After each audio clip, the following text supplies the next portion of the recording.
Next 9 news देख रहे हैं आप। आपके साथ मैं हूं किरण यादव। आज के इस खास कार्यक्रम में हम चर्चा करने वाले हैं राजस्थान को लेकर। देखिए, जिस तरीके से राजस्थान में अभी तनाव बना हुआ है, मुख्यमंत्री अशोक गहलोत के साथ साथ सचिन पायलट के बीच में लगातार ये तनाव बढ़ता जा रहा है और ये तनाव सिर्फ और सिर्फ मुख्यमंत्री पद को लेकर है। अशोक गहलोत नहीं चाहते कि सचिन पायलट मुख्यमंत्री बने, तो वहीं सचिन पायलट की तरफ से तमाम कोशिशें की जा रही है कि वही अब अगले मुख्यमंत्री बने। आपको हम बताते चले कि सचिन पायलट की तरफ से लगातार अशोक गहलोत गुट के मंत्रियों से, विधायकों से मुलाकात का ये दौर अभी जारी है। जिस तरीके से प्रताप सिंह खाचरियावास के आवास पर जाकर सचिन पायलट ने मुलाकात की, उसके बाद राजनीतिक समीकरण बदलने लग गए। सचिन पायलट ने जिस तरीके से अशोक गहलोत गुट के मंत्री अशोक चांदना को उनके जन्मदिन पर बधाई दी, उसके बाद भी ये राजनीतिक समीकरण बदलने लग गए।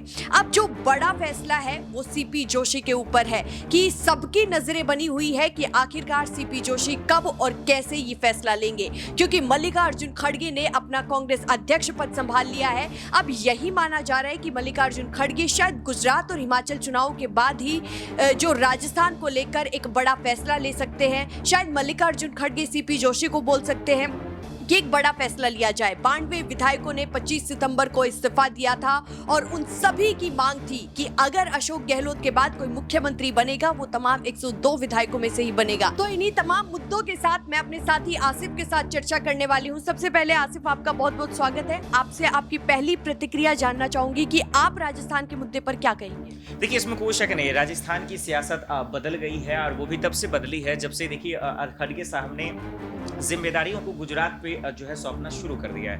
ये तब से और भी बढ़ गई है जब से देखिए हिमाचल के चुनाव भी आए हैं और उसके बाद से अब देखिए तारीखों पे लोगों की निगाहें बनी। हाँ, ये जरूर है कि खड़गे साहब ने ये बहुत बड़ी बातें कही हैं कि देखिए अभी हम सबकी जिम्मेदारी है गुजरात पे ध्यान रखना, हम सबकी रिस्पॉन्सिबिलिटी है हिमाचल पे ध्यान रखना। और इसमें एक चीज जरूर जो है किरण हुआ है, वो ये हुआ है कि इन सब के पर्दे में जो हमारा खेला देख रहे थे राजस्थान में, जो अंतरकला कांग्रेस के बीच थी, वो थम गई है। तो ये एक राहत की खबरें उन विधायकों के खेमे में आई है जो आग बबूला हो रहे थे, विधायकी जो है अपनी बगावती तेवर अपना रहे थे, शक्ति प्रदर्शन दिखा रहे थे। ये जरूर है। मुझे ये लगता है कि अभी फिलहाल 2 महीने शांत रहेंगे। जैसे ही गुजरात का चुनाव और हिमाचल का चुनाव खत्म हो जाएगा, क्योंकि हिमाचल के तारीखों का ऐलान हो गया, गुजरात का नहीं हुआ, उसके बाद जो है फिर से वही हाई वोल्टेज ड्रामा हम सबको राजस्थान का देखने को मिल जाएगा। देखिए, जिस तरीके से आपने जिक्र किया गुजरात और हिमाचल को लेकर, एक सवाल मैं आपसे इनको लेकर भी कर लेती हूँ। हिमाचल प्रदेश में चुनावी तारीखों का ऐलान हो चुका है।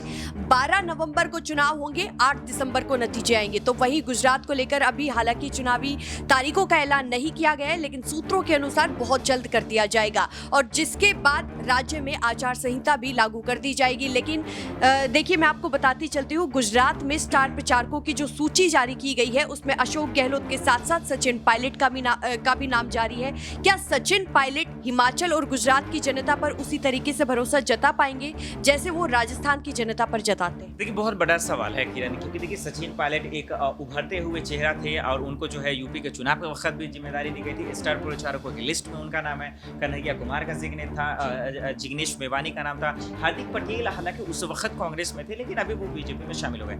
हाँ, ये जरूर है कि देखिए वो स्टार प्रचारकों की लिस्ट में है, लेकिन जिस तरह से मुझे लगता है कि वहाँ के क्षेत्रीय नेता जितना इम्पैक्ट डाल सकते हैं उतना ये नहीं डाल सकते। तो ये बिल्कुल सवाल रहेगा मुझे, लेकिन लगता है कि अशोक गहलोत से ज्यादा बेहतर वो इम्पैक्ट डाल सकते हैं। तो बिल्कुल ये मुझे लगता है कि देखिए बतौर नेता होने के नाते वो मेहनत करना जानते हैं, वो ग्राउंड पे उतरना जानते हैं, तो इसका फर्क पड़ेगा और शायद इसको जो है वो वोट में तब्दील भी कर पाएंगे। अब बिल्कुल कर पाएंगे, मुझे उम्मीद है। यही वजह है कि स्टार प्रचारकों की लिस्ट में उनका नाम दिया भी गया है। मेरा अगला सवाल आपसे आसिफ ये होगा कि 25 सितंबर को जिस तरीके से बगावती तेवर अशोक गहलोत गुट के विधायकों ने दिखाए थे, 92 विधायकों ने सीपी जोशी को अपना इस्तीफा थमा दिया था, लेकिन सीपी जोशी की तरफ से कोई फैसला नहीं लिया गया।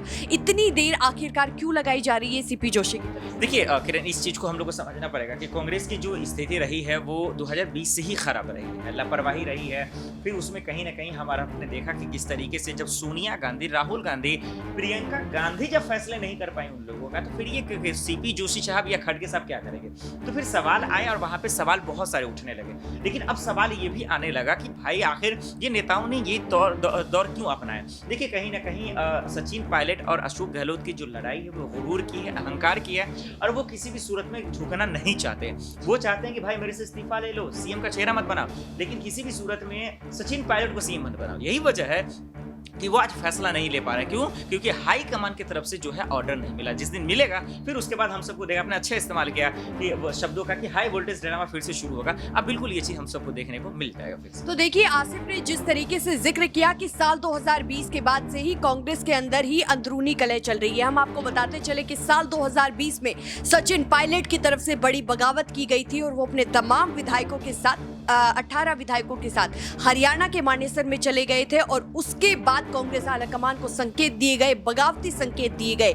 लेकिन ऐसे में बड़ा सवाल ये कि अगर सचिन पायलट को अभी भी कोई बड़ी जिम्मेदारी नहीं मिलती है तो क्या वो एक बार फिर से बगावती संकेत दे सकते हैं? बिल्कुल, देखिए इसमें कोई शक नहीं है और यही बात को लेकर हम लोग चर्चा भी बहुत बार की हैं और आज भी यही बात को लेकर कर रहे हैं कि दरअसल भाई अब अध्यक्ष भी हो गया, उन्हें मिल भी गया और आगामी बहुत सारे राज्यों में चुनाव है। अगर इस साल के आखिर में और 2023 के शुरुआती दौर में देखें, मध्य प्रदेश, राजस्थान जहां का चर्चा कर रहे हैं, उसके बाद गुजरात, हिमाचल, तमाम चीजें हैं, तो वाकई में सीएम का चेहरा कौन गुजरात जो है कांग्रेस लेके जाएगा, अशोक गहलोत या फिर सचिन पायलट? देखिए जहां तक किरण मैं समझ पा रहा हूं, मुझे लगता है कि अगर आप सचिन पायलट के साथ नहीं चाहते हैं तो फिर वो शायद सिंधिया जैसे काम कर सकते हैं, किसी अन्य पार्टी का रुख अपना सकते हैं, चाहे वो बीजेपी हो, आम आदमी पार्टी हालांकि शुरुआत करेंगे।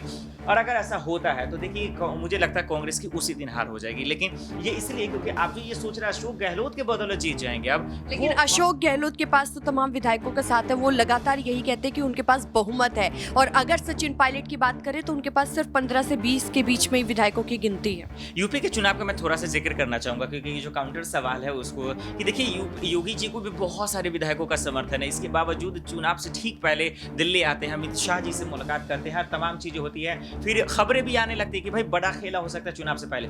हर पार्टी में अपने अपने नेता और विधायकों के समर्थक से जो है जबरदस्त डर रहता है। सचिन पायलट के ग्रुप में भले उनके पास है लेकिन कब कौन नेता, वो तमाम हाईकमान के निर्देशों के अनुसार काम होगा। तो इसका ये मतलब है, लेकिन भाई है तो वो कांग्रेस की बदौलत ही जाने जा रहे हैं ना। और जब से उन्होंने अशोक गहलोत ने ये शक्ति प्रदर्शन दिखाया, तो इस्तीफे का जब एक खबरें आई तब से आपने देखा कि सोनिया गांधी से उन्होंने माफी भी मांगी। क्यों? क्योंकि मालूम है आने वाले वक्त में सोनिया गांधी कुछ भी फैसला ले सकती हैं और अगर ऐसा होगा तो अब देखिए यहाँ पे डबल ऑप्शन। लास्ट में मैं एक बात बता दूं कि सचिन पायलट की चुप्पी का बहुत फायदा मिला, राहुल गांधी को समर्थन मिला, सोनिया गांधी का समर्थन मिला, और अशोक गहलोत की बगावती का उन्हें नुकसान क्या मिला? अपने पैर पे कुल्हाड़ी मार ली कि सोनिया गांधी की नाराजगी, इतने सालों से उनके सबसे ज्यादा करीब रहे, वो उसमें दरारें पैदा हुई, तो इसका भी खमियाजा उन्हें भुगतना पड़ेगा। तो भले विधायक का उनको समर्थन है लेकिन इसका यह मतलब नहीं है कि वो अलग से एक सरकार बना लेंगे। तो इस पर हमें ध्यान रखने की जरूरत है। तो देखिए, आसिफ ने बहुत ही विस्तार से जानकारी दी कि सबसे पहले सचिन पायलट की तरफ से बगावती तेवर दिखाए गए और उसके बाद अशोक गहलोत की तरफ से 25 सितंबर को बड़ा बगावती संदेश कांग्रेस आलाकमान को दिया गया। लेकिन अब बड़ा सवाल ये उठता है कि आखिरकार कांग्रेस आलाकमान की तरफ से, मल्लिकार्जुन खड़गे की तरफ से क्या कुछ बड़े फैसले आने वाले वक्त में लिए जा सकते हैं? फिलहाल के लिए इस खास कार्यक्रम में बस इतना ही। लेकिन आप लोगों को क्या लगता है, हमें कमेंट सेक्शन में अपनी राय जरूर बताइए कि क्या सीपी जोशी या मल्लिकार्जुन खड़गे सचिन पायलट के पक्ष में ये फैसला लेंगे या फिर अशोक गहलोत के पक्ष में ये फैसला लेंगे। फिलहाल के लिए इस रिपोर्ट में बस इतना ही।